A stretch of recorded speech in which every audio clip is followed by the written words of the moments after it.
All right, welcome back to Ducks and Pucks. This is your host, Mike Walters, with my co-host Eddie Jones. We're back after a little bit of a break. I was on vacation, but we're gonna look at the last 2 weeks of games that the Ducks played, and going back to the Florida game, Eddie. The Ducks basically got smoked. I was there at the game. They ended up losing that game 6-2, and just did not start that game on the right note at all. No, and it's kind of the first instance of us seeing how tired Anderson has been after starting a lot of games in a row. He only made 11 saves on 15 shots and was pulled for LaBarbera, who arguably didn't do much better. And against a team that doesn't score a lot of goals, we let in we let in six. Injuries have come up as an excuse, and obviously Gibson not being there, having to start LaBarbera. But when they're not even starting Luongo and Montoya is getting the start, and we only put 2 goals past them, and they jump on us for six, it's not a good sign. Yeah, I don't know what was going on with them in that game. It just seemed like when they started out that there just wasn't a lot of energy. They got Hampus got that goal to tie it up 1-1, but then I don't know what happened. It just once they win that second period, Florida rattled off 4 goals, and pretty much the game was over at that point. It just it's almost like a snowball effect. It's like if the Ducks give up, a couple of goals, then they're just not playing as well. Because in that second period, they gave up 2 goals in the first 4 minutes and 11 seconds, and then it just went downhill after that, Eddie. Yeah, well, in each period they got jumped on within the first 5 minutes. In the first period they got scored on for 42 in the second period in the first 5 minutes, and one right almost on the 5 minute mark in the third period. They didn't really give themselves any kind of chance to get back in either period, and like all around the second period, other than the goals, wasn't that bad of a period. They kept the shots even, but they allowed Florida to get 17 shots, and a team that, like I said, doesn't score, they don't get a lot of shots. But they have some players who can hurt you, and if they get 17 shots in the period, they end up putting 4 goals past us, and the game's pretty much out of reach by then. Yeah, I mean, they just dug themselves a hole. I mean, there's not really much to take away from this game. I guess going forward from then, they ended up going to play Calgary, and they actually started out that game better. They got 2 goals. They went up 2-0 on Calgary with Vatanen getting his fifth and Bolesky getting his eighth in that game. And the Ducks looked good in that game, but then it was almost kind of a repeat of that game against Florida, where they just had another poor period. And that this time it was the third period with Calgary getting 3 unanswered goals, making it 3-2. Luckily, Palmieri got one at the end to send it to overtime, which the Ducks ended up losing in the shootout to Hiller, which is unfortunate. But it seems like that's kind of been the theme, Eddie, is that the Ducks, and at least these last couple games, have just one really awful period. Yeah, and Anderson really didn't have a good game in that game either. Three goals on 19 shots against is not that good, and you obviously don't want to blame it on him every game either. Vatanen maybe was the only standout player in that game with 3 points, but yeah, we were playing good for 2 periods, and then in the third period, Calgary, I get that Calgary. They're a different team than they were at the beginning of last year. They're more like they were at the end of last year. They never quit, and they're one of the hardest working teams in the league. But they only had 10 shots in that period, and they still scored 3 goals, and that's testament to us having lacking experience on the blue line, having to bring in guys like Manson and Clark and Blacker. But again, like the Florida game, that's no excuse to just come out so slow in the third period, having a 2-0 lead and pretty much dominating the game, and then blowing it and having to score in the last 5 minutes of the game to tie it up, and then still losing in the shootout. Yeah, it just seems like a reoccurring theme, that they're just having trouble putting together 60 minutes. And, I'm not going to make excuses on injuries and the flu and the mumps and all that stuff, but it just seems like the overall team consistency for 20 or 40 minutes is there, but I don't know what it is, Eddie. They just can't get it for 60 minutes. Yeah, and I like we look in October and they were 10-0-2 and it seemed like everything was going right, and we move into November and then all of a sudden the goal scoring dries up. We get some injuries on the blue line and we can't seem to sort it out. Guys can't seem to score. Perry's kind of just got back into scoring since coming back from the mumps, and maybe he's getting back to full strength, but. We got to get secondary scoring, which we really haven't had any other than Bolesky. It's really Kessler, Getzlaff, Perry, and then Bolesky, and then right after that, other than Vaughn and Lindholm and Fowler, it just kind of drops off. And Cogliano hasn't been as good as he was last year.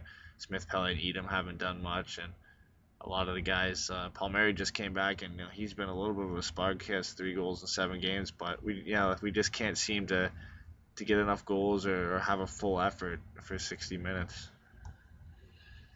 Yeah, then moving to the next battle, the Ducks took on Vancouver, and kind of similar to the Calgary game, the Ducks started out well. They built a 2-0 lead after one, and then they had a poor second period. They went down 3-2. Bolesky got a late goal in the third to bring it back 3-3. A very identical game to the Calgary game, which it also ended up going to a shootout. And this time the Ducks prevailed. But again, that third period, or I'm sorry, the second period in this game, the Ducks gave up 3 goals in that period, Eddie. 2 in 30 seconds. Yeah, and they like we said in about the last game against Calgary, they can't seem to put together 60 minutes. They put together a good first period, a pretty decent third period, but that second period was just horrible. And it wasn't like we were seeing in the first part of the season when they were still winning games, but they were being outshot. They weren't playing a full 60 minutes in the first 12 games of the season, but they ended up having a 10-0-2 record. But we'd see second periods or first periods or third periods where they'd be getting outshot like 17-6. But this second period where Vancouver scored 3 goals, they're outshot 10-9.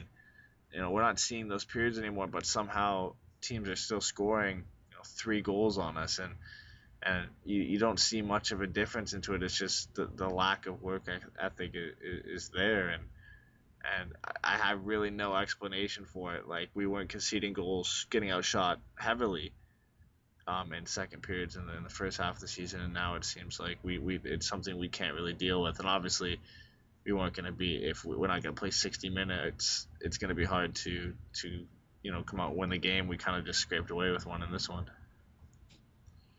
Yeah, and it did seem like after this, three games of having trouble pulling out 60 minutes, it did seem like the Ducks picked it up in the next couple games. They ended up playing the now Arizona Coyotes, and they ended up winning this game. They played a much better game. They got out to a 2-0 lead by the end of the second period. They gave up 1 goal halfway through the third, but they ended up winning that game 2-1. They outshot Arizona in this game 30-27 on the shots, but the Ducks played overall much better defense, I thought, in this game. Were able to hang on and get the 2-1 win.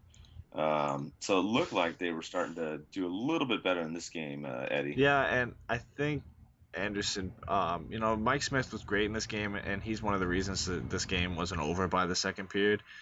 But it was a very, terrible third period by the Ducks. They got outshot 17-5, and we're lucky that they only got scored on once. Anderson had a really good game, really strong game, but it's another game where we can't seem to put together a full game, a full consistent game where it's just we seem to just fall asleep for one of the periods, and it's usually the second or third period, and we got lucky. Good play by Anderson, but when you get outshot 17-5 and you're only up 2 goals, and especially in the third period, you're lucky when you still can walk away with a regulation win. Yeah, definitely. I think, for Arizona, they just didn't play well in the first 2 periods. They only had 10 shots when the Ducks had 25. So I think maybe, they got, chewed out a little bit in between the second and third period and came on in the third. But like you said, yeah, giving up 17 shots in one period is that's just kind of crazy. And luckily, Anderson held the fort down, and he only gave up 1 goal and got the win. Yeah, and Mike Smith was had to be one of the first stars of that game because, like I said, the Ducks could have easily been up, 3, 4, 5-0 after the second period, having 25 shots through those two periods. But Mike Smith was a savior for the Phoenix Coyotes, and obviously Anderson was a savior in the third period for us. But it was definitely a goalie battle with the score only finishing 2-1. Yeah, and then you go, the Ducks, after going to Calgary and losing, they had Calgary come back to the Honda Center, which was, Hiller's first game back. Some boos in the crowd, that when I was there, I didn't not expect it, and some chance of Hiller, especially once the Ducks went up 3-0 at the end of the second period. But I don't want to sound like a broken record, and it's difficult. Yeah. But third period, the Calgary Flames came out on fire, and they didn't outshoot the Ducks. It was 8-8 in shots, but I mean the Flames had a lot of chances. They got 2 goals, and they even had actually they technically had a third goal, but it was ruled that it was kicked in, which was the right call. But it just shows you that again, the 60 minutes, the Ducks did great the first 40, and then we all almost ended up going to overtime again.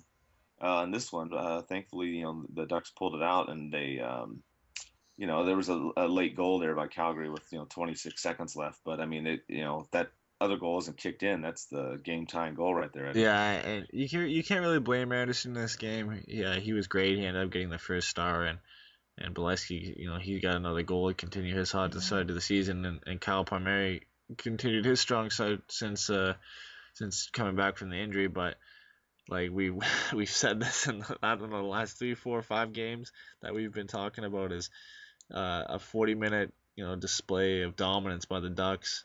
The shots were pretty even after the first two periods, but the Ducks, took advantage of their chances, and Anderson was playing solid. The defense was playing good, but we come into the third period and Calgary steals 2 goals and almost gets a third with it being kicked in. And it's something I can't explain when you watch when you watch them play. It's so frustrating to see because they come out in the third period or whatever period it is where they just seem to be so flat, and there's no reason why they should be flat. It's not like it's not like they really should be tired. But Calgary, like they've been dominating the play, they should be revved up to go up 3-0. And it's kind of like they just slack off and say, hey, we can just coast to the finish line now, and Calgary comes up and almost ties the game and takes it to overtime. Yeah, I mean, it was a nail biter at the end for sure. Watching, I mean, I was glad that they pulled it out, but I don't know. I mean, I don't know what it's going to take to get this 60-minute effort that we need. Like we said, the injuries and whatnot haven't helped. And when they then hosted Chicago the day after Thanksgiving, and which the Ducks have done the last couple of years, we went from playing 40 minutes of good hockey to playing maybe 10 or 20. I mean, that game. And yeah, there were a lot of bad calls. I know there were a lot of people were upset, and "ref you suck" was being chanted left and right in that game against Chicago on Friday. But the Ducks didn't play well from the start. I mean, yeah, you can sit there and say what you want about the refs, and yeah, there were some questionable calls, but they just did not come out and play well. Stoner, we found out, had the mubs, wasn't going to play at the beginning of that game. They call up Blacker. You have 3 rookie defensemen making some, rookie mistakes. And it just was a recipe for disaster in general, Eddie, in that Chicago game. Yeah, and I think this game was the reason that they went out and got Brewer, knowing Boschman was going to be out for so long, and having Stoner back and just like having to wait a few games and have him back, Lovejoy still being out, Fistrick still, and trading Allen. Management obviously saw this wasn't going to work, and we could see it in this game, and they really didn't play any good periods in this. Outshot in every period. Ended up being outshot 38-24. Even with Anderson letting in 3 goals, he still made 37 saves and had 34 saves and had a strong outing. But the team couldn't score, and that's kind of been the problem for us. If we're not playing 40 minutes, or not playing 60 minutes. We're just not playing at all. And we can't get any goals, and a team that you would think would be able to score goals, and we showed that at the beginning of the season with Perry and Getzlaff, Kessler, Bolesky. But now the secondary scoring isn't there, and obviously putting out Manson and Blacker and Clark, who I think Manson maybe is the only NHL ready defenseman out of the three, is not an ideal situation against a good a great team like the Blackhawks. So it's just a sluggish effort altogether. Other than Anderson obviously getting some rest and be able to come out and play a good game, but you can tell in some of the games he's played, he's definitely overworked. Having started 19 games already so far, obviously with Gibson being injured, a lot of the work has been shouldered on him. But I think although we're playing such a good team, some of these games that are back to back that we'll talk about next, maybe it's best to give LaBarbera a start, even though he's a career backup. Take the pressure off Anderson a bit. Yeah, it was interesting to see in last night's game against the Sharks. Anderson came in and he ended up getting pulled. The Sharks went up early in that game 5-1, and I know some people were like, "Screw this" and turn off their TVs or whatever, but they were still following the updates I was giving on Twitter and stuff. And I watched till the end. I don't really care, and I was glad to see them at least come back. Fight it out and get it down to one goal. The ending was a bunch of BS, which a lot of people know, but it didn't. Again, the refs didn't lose the game for the Ducks. You can't go down 5-1 against I don't care who it is, and then expect to rally all the way back in one period. I mean, they almost did, which was phenomenal. It was good to see them wake up, but again, Eddie, they started out slow.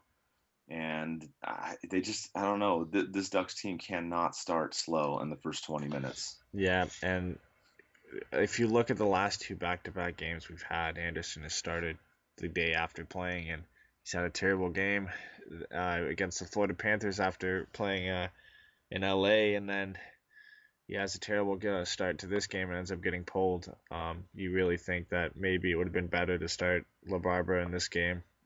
Anderson having such a poor start, and LaBarbera actually finishing, not allowing a goal. Maybe starting him from the start of the game would have been better, but it's not like the Ducks really helped out Anderson in the first two periods. They didn't really come alive until the end of that second period where Perry scored, and then they obviously started out so well in the third period, but they were already down in such a big hole that it didn't matter. And their power play obviously has been struggling lately, and they gave up a shorthanded goal to the wrong guy on the power play, and allowing a late power play goal for Pavelski, and then starting out the second period, like we said, slow, with Wingels getting a goal only 3 minutes in, and then Hurdle scoring a goal about three more minutes later.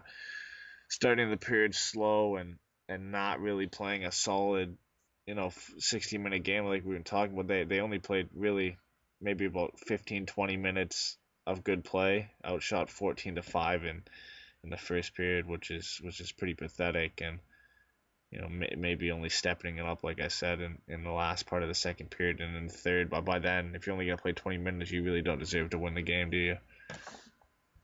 Yeah, I mean, I think that's the way you got to look at it. And I know a lot of people were, basically pissed off at the end with the questionable call. And this goes for pretty much any fan of any team. I hate to see a team rally, and then when there's less than 3 minutes to go, the rallying team who's down by a goal gets called for, let's just call it what it is, a cheesy penalty. That's what it was. And it's unfortunate that, that penalty didn't cost the Ducks the game. Let's be clear about that. It didn't, but it definitely cost them an opportunity to tie the game. Yeah, and it's not like even there was a hook. Like there wasn't even. It's not like the ref got in the way and then he actually full on hooked him. He kind of tapped his thigh with his stick, and then I got it a little bit on the arm for like a second and a half, and then the penalty was called. But the fact that the linesman or the second ref was was that far off the boards, in like the middle of the ice. For like, he can see them coming down, and he can see that Wingles, I believe it was Wingles, has a step on him, and he seems to not be able to get out of the way, and he completely blocks Manson, and he ends up having to take the hook, and it wasn't even him. Like, I think it would have been more controversial if he was the one who called the penalty, but the referee ends up calling the penalty. I assume he saw that happen, and he still decided to call it. And it's just one of it. Like, I tweeted this out the other day or last night. It's probably one of the worst calls I've ever seen, just based on the score of the game. The linesman or the ref was, and how much time was left with only 2:24 left. To give such a penalty where the ref is the main reason of the hook, if you want to call it that, is made. With a 1-goal game, and the Ducks, mounting a comeback. It's just a pathetic call to be made, and it really deflated any chance of the Ducks coming back. Yeah, definitely, Eddie. And I think, like you said, it wasn't just so much that the play itself was a questionable hook, but the ref getting in the way like that was just frustrating all around. Because if he doesn't get in the way, nothing, anything after that, the play would have been completely different. So, it's just frustrating to see that, and I don't like seeing any of that for any team. I don't like seeing a team that's trying to rally and come back, and they're down by a goal, and then when there's less than 3 minutes to go, the other team gets a power play and a questionable call like that. Because I mean, every play a player goes to the net, and the defender is trying to slow the guy up. That's every single play in the NHL, and he barely touched the guy. Did he touch him? Sure, but barely. Yeah, and we also see the problem of, we get 4 goals, but look who's getting all the points in this game. It's Perry, Getzlaff, Bolesky getting another one, Vaughn and Lindholm and Fowler, and barring Kessler, those are the guys who've been doing it for us all season. And obviously, it's great to see them do that. But when we're getting no effort really from anybody else, and you look at the shots, and maybe because Palmieri and Silverberg, being on that line with Kessler at times, were the only ones actually getting enough shots off. Everybody else maybe had about one. So barring the first 2 lines, there was no effort from the other ones, and when you start off so bad, that call obviously rubs everybody the wrong way, because we thought we had a chance to come back there. But like a lot of the fans were saying last night, is if you don't play 60 minutes, you play good for 20 minutes, you're not going to win the game. Or if you do win the game, you don't deserve to. So it's been like that. We've just talked about 7 games, and they've all really had the same feel to them. Other than the Chicago game, we've played well for 20 to 40 minutes and then fell asleep for the rest. So I don't know how they're gonna fix it. How do you really fix a problem like that other than just getting laid into by the coach? It's not the injuries the injuries are a problem, but the whole team and as a whole, as a whole, is not playing 60 minutes, and that's definitely got to address if they're going to want to have a better December, when you come out of a whole month after going 10-0-2, and you go 4-6-3 in November, and you let a couple teams pass you in the standings. It was definitely a month to forget for the Ducks. Yeah, and looking forward to December, Eddie. It's not going to get that much easier. This coming week we've got Boston and Philly and the Wild coming to town. So this isn't going to be easy. I mean, you got Boston. I mean, they're not playing great, but they're 14-9-1. They're not but that much behind the Ducks in terms of points. Even, I mean, obviously they're in the Eastern Conference, but they're going to be a tough opponent Monday night, coming in to, I guess, continue the homestand, or start the new homestand, however you want to look at it, with this one intermission game to San Jose. Yeah, and they've been off for 3 days, so they're gonna have a nice rest behind them, and obviously with Tuukka Rask being in net for them, and they've kind of picked up their season a bit after starting out pretty badly. So Boston's always a good team every year, and It's not like they're gonna wow you with their skill, but they're definitely not as physical as they used to be. And they don't score a lot of goals. But if we're gonna play like we did, or we have been playing in November, they're gonna easily outwork us, and it's not gonna be a fun game to watch. And obviously, it looks we would assume based on how many games Anderson started, he's probably gonna start this game, and with the 3 day layoff, Rask is probably going to be the one in net. So we're gonna have to get scoring from everybody and play full 60 minutes if we want to hope to come out with a win in this game. Yeah, because I mean, if you look at Boston, they have a pretty balanced scoring. They've got 6 guys with 5 goals. Mm-hmm. So Yeah. you got Soderberg who's playing well with 17 points, Bergeron with 16 points, Hamilton with 14. Yeah, and Those you are got the 8 guys with at least 10. So yeah, exactly. it's what Boston's been about for a while now. It's why they've won a few cups is depth and secondary scoring throughout the lineup, and it's what it really takes to get to the final stage. And some of the Ducks are gonna have to work on sooner rather than later if they hope to beat some of these powerhouse teams. Losing to San Jose and Chicago, these are the teams that we're gonna have to beat if we want to actually lift the cup again. And Boston's one of those teams as well. So picking up a win against them is going to be important if we hope to go all the way. Yeah, and then coming in after that's Philly, who we played once obviously before. This will be our second and last game with them.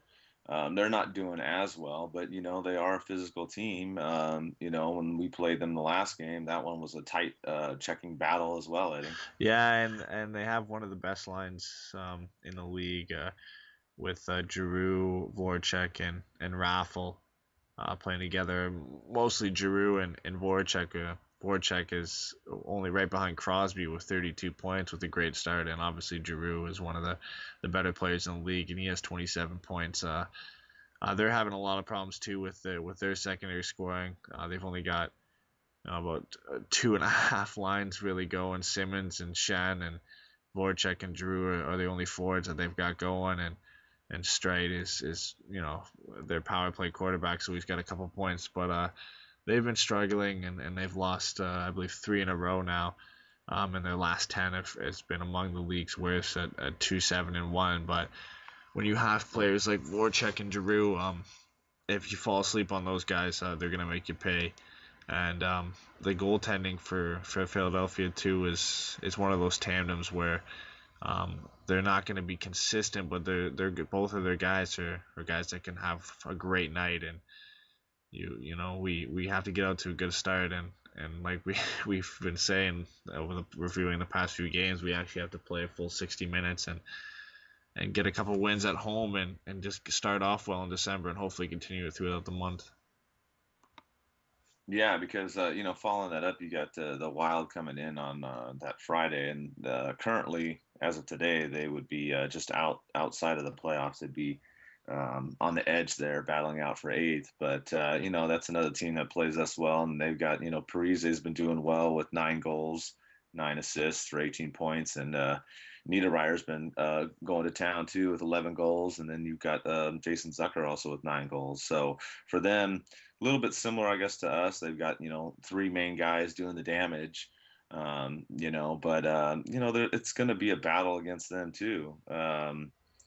We'll have to see. I don't know. These 3 games are going to be tough, Eddie. I would like to see realistically the Ducks win 2 out of 3, but I don't know. I mean, they might win 1 out of 3. I mean, this is going to be interesting. Yeah, and Minnesota's been a kind of a weird story. They have they're 13-9-1, and they're sitting in ninth, and that's just it's a statement of how strong the Western Conference is again this year.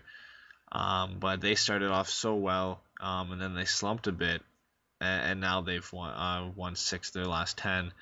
And I think the key factor is they're playing at home, where they're way better than they're on the road. They're 7-2-1 while only being 6-7 on the road. So this is going to be a lot tougher game than if we're at home. And we're going to have to shut down those guys. Obviously, Niederreyer's been hot of late, and Parise, after coming back from injury, has been great. Vanek has started to pick it up, although he hasn't scored yet.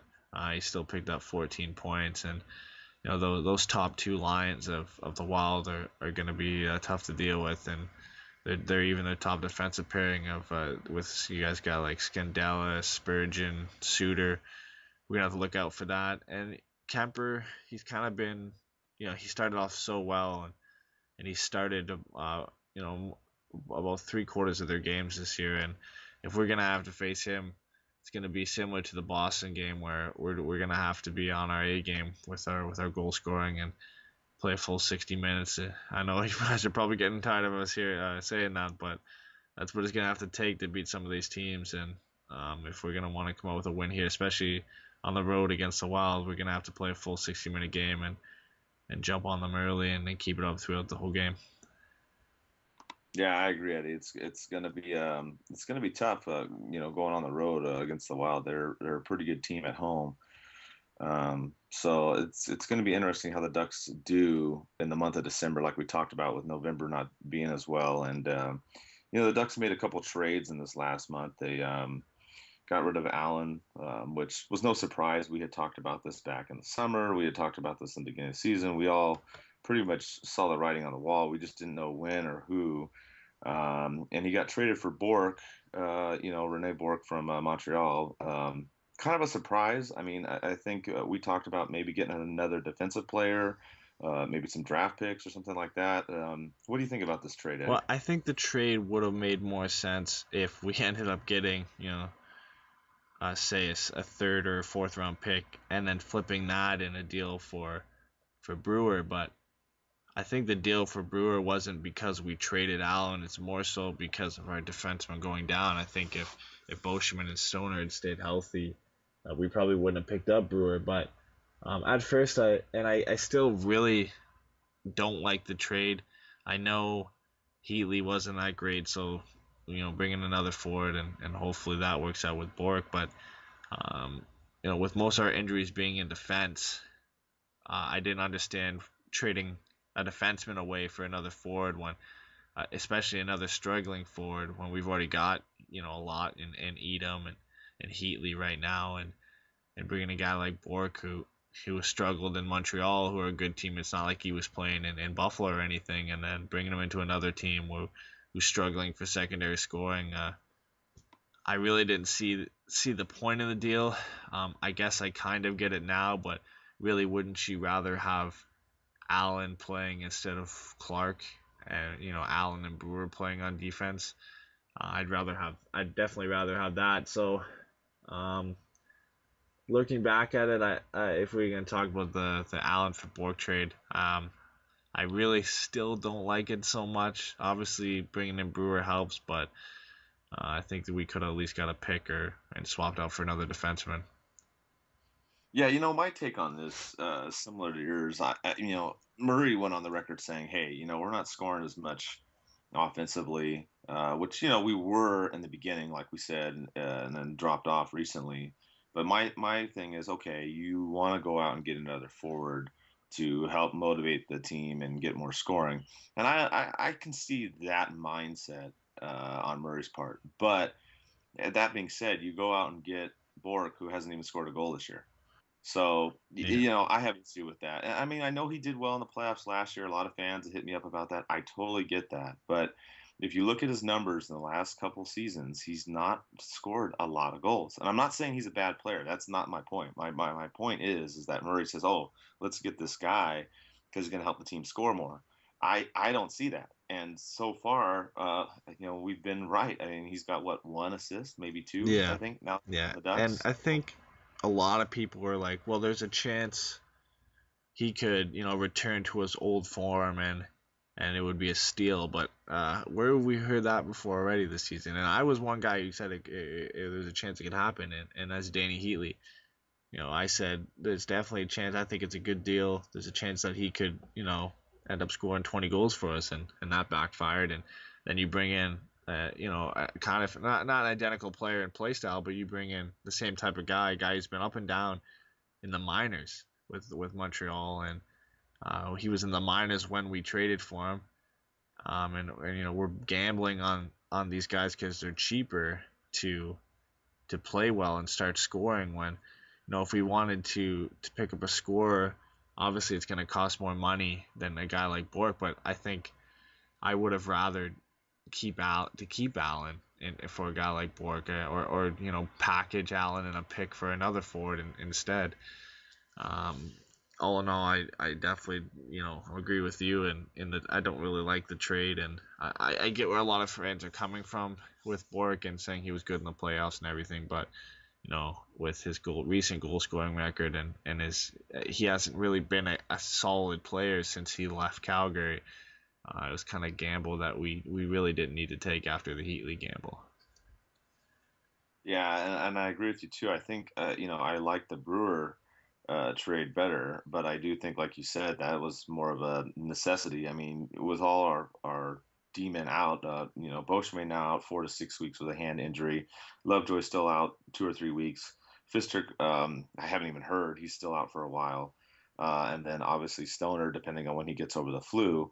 I mean, that's four big time guys that we had on D. So I totally understand getting Brewer after letting Allen go, and Brewer's not an offensive defenseman, which is good. I mean, you've got Lindholm and Vatanen that can do that, so you don't really need that. He's more of a guy that's going to get those assists, and he's going to play solid D. So I'm happy with that move.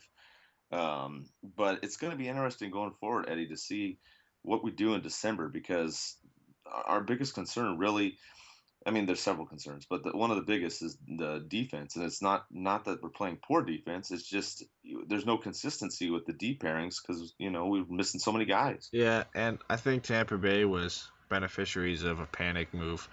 Um, they didn't really need Brewer with Hedman coming back from injury, and we'd already given up Allen, already having Fistrick and Lovejoy, Stoner, and Boschman out. Um, Murray obviously said, well, we need a defenseman who's available, and then we give up a third round pick for a 35-year-old defensive defenseman. I think it's a little bit of an overpayment.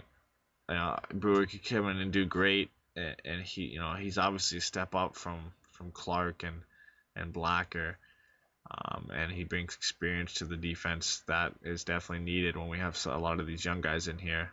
And I think for that reason, it's not an overpayment, but without these injuries, this trade isn't needed. And I really think a third round pick for a guy that is going to be here for like a season and possibly not even play when Lovejoy, Stoner, and Boschman get back, and Fistrick. Then what is he? Is he another Allen? And we just kind of gave away a third round pick to fill in until these guys get back, essentially.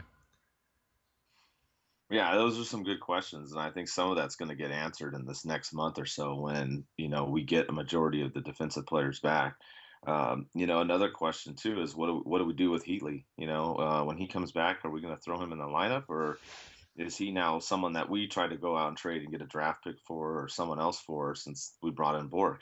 Well, he's only played 4 games, and I know he has 0 points, but I think we give him, at least 10 games, and if he's still done nothing, then if you give him I think by the time he's got 10, 15 games, it's going to be close to the trade deadline anyway. And if he's done nothing by then, there's no point in really keeping him. Move him for a fourth, maybe a third, or something, or package him in for something to make up for the fact that we gave one away for Brewer. Some team will take him. Most likely, a team that is in need of another winger, push for the playoffs kind of thing.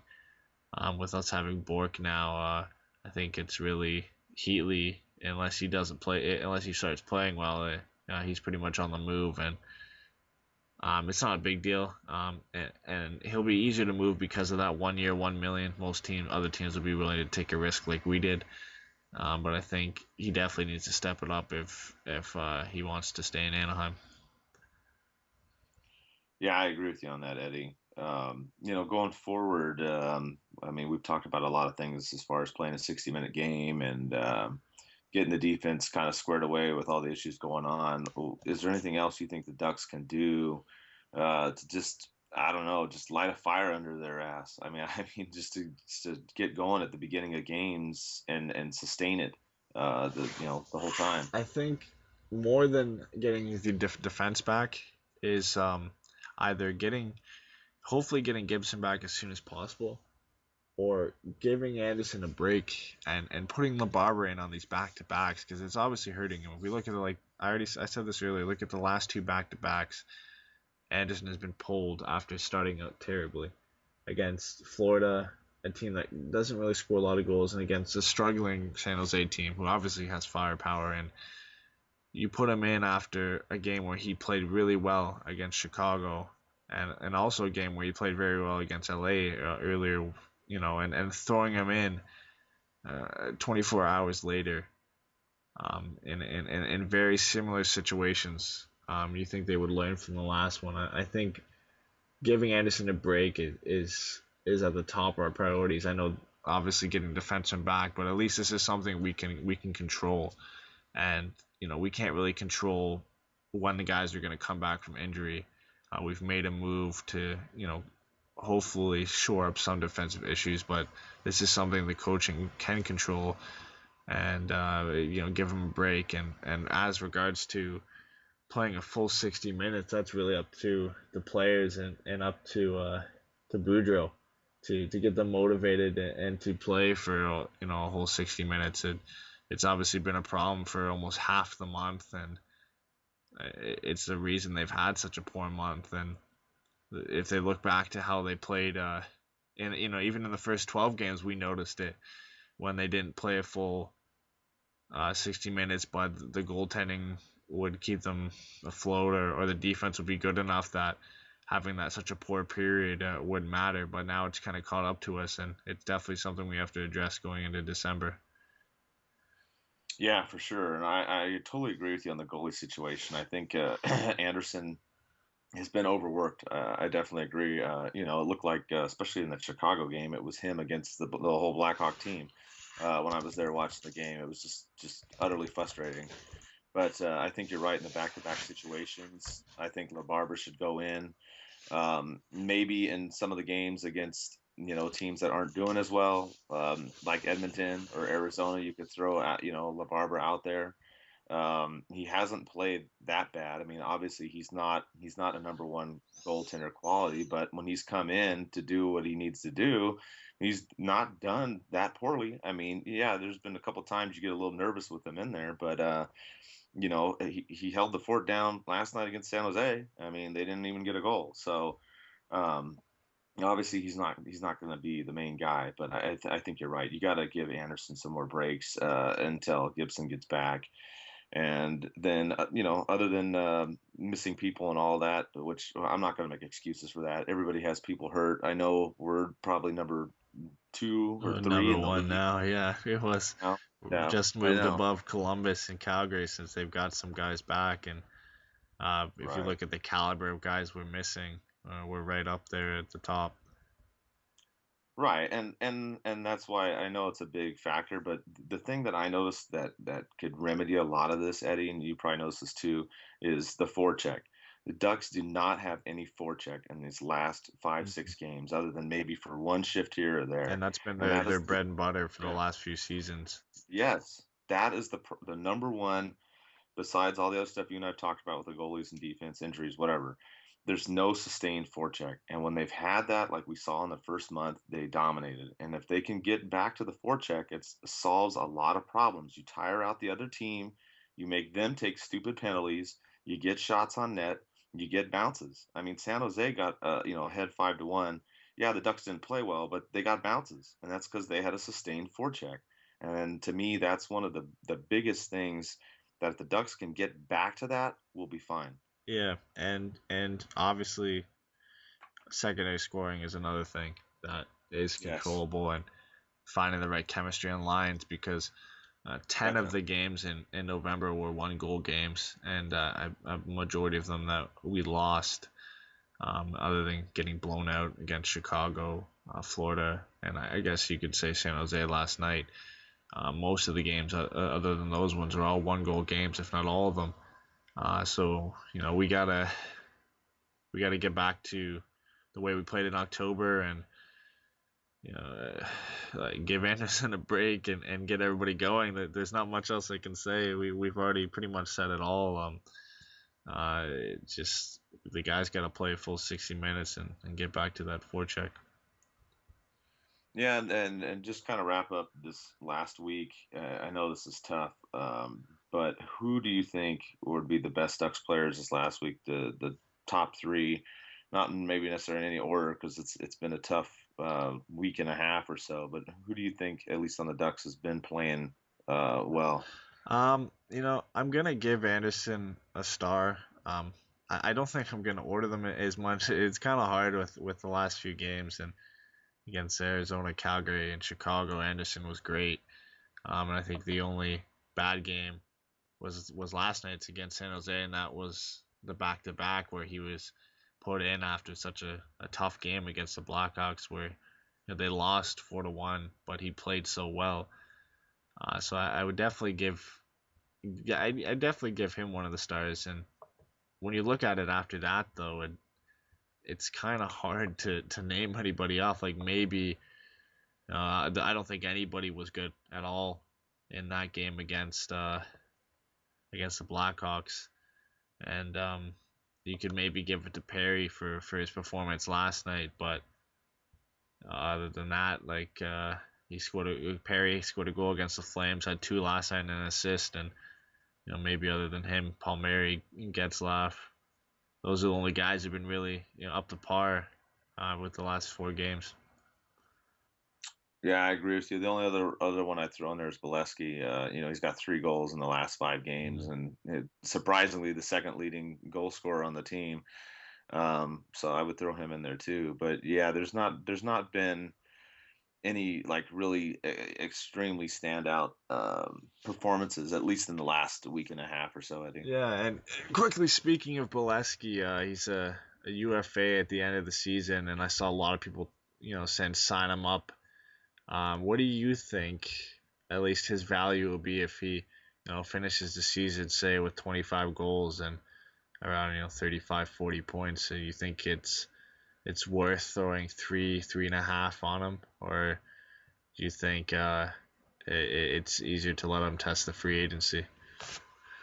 If Bolesky puts up those kind of numbers at the end, I rather see the Ducks keep him than Yeah. test free agency, just because.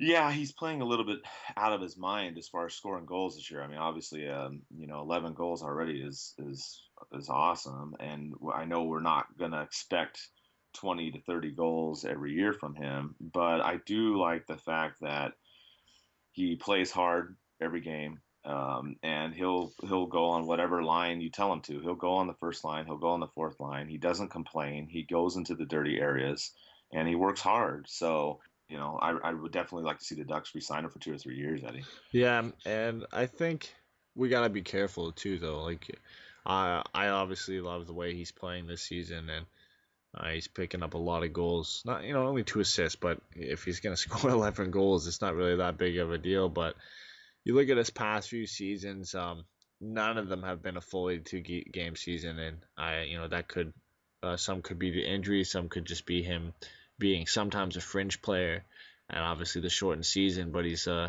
career high is 11, and he's only scored above 10 in one season, and that was in the season in 09 and 2010 where he had 11 goals.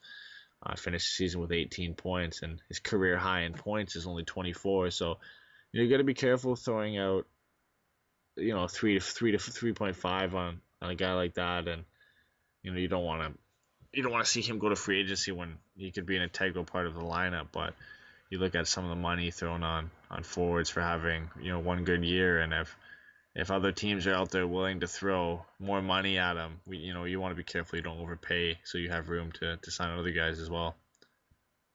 Yeah, I agree with you, Daddy. I think that's the right move. I think if they get him and keep him for a couple years, but not pay some exorbitant amount, because the Ducks like to stay under the cap traditionally, because whenever something comes up during the season, they have more options. Unlike, we've seen some of the other teams around the league that are, in trouble with cap issues. I know some people argue both ways. I've heard some fans say, hey, we should spend more money. We're not going to win if we don't go up to the cap. But I don't know. I see both sides of that argument. I think you can do that.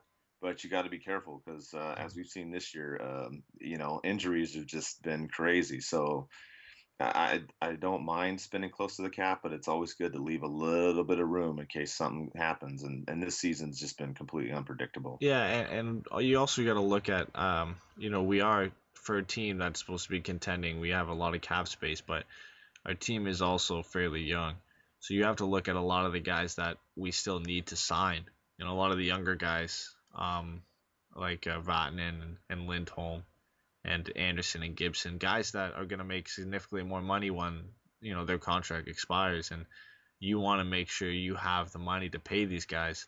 You don't want to overpay for players that you really don't need to overpay for when these guys are going to be cornerstones to your team's success for the next 5 to 10 years, and Lindholm and Vatanen and definitely Anderson and Gibson as well. So you want to make sure you have the money to pay these guys set aside when their contracts are over.